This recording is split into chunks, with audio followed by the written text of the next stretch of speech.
Welcome to my channel. Confused between mywifiext.net and mywifiext.local? Watch this first. 1. Windows versus Mac/iOS thing. mywifiext.net is usually what you use on Windows PCs. mywifiext.local is the go-to on Macs, iPhones, iPads.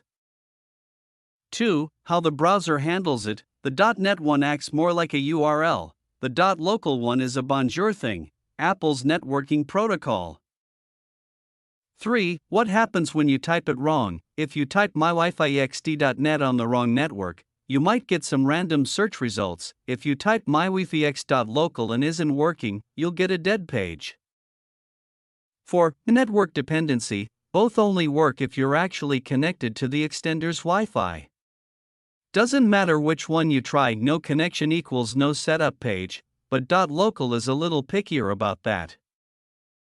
5. Behind the scenes, mywifiext.net is more like a fake domain that the extender intercepts. mywifiext.local is basically your device calling the extender directly on the local network. 6. Compatibility. Windows likes .net, macOS and iOS lean on .local. Android doesn't really care, it'll usually work with .net.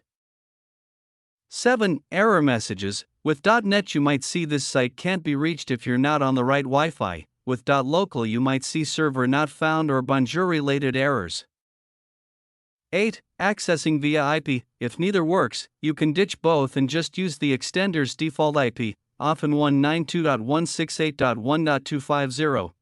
That bypasses the whole .net versus .local mess. 9. Firmware updates. Doesn't matter which one you use, the extender's firmware page looks the same, but some people report smoother login via .local on Apple Gear. 10. Real-world use. Bottom line, if you're on Windows/Android, try mywifiext.net first. If you're on Mac/iPhone, try mywifiext.local. If neither works, go straight to the IP.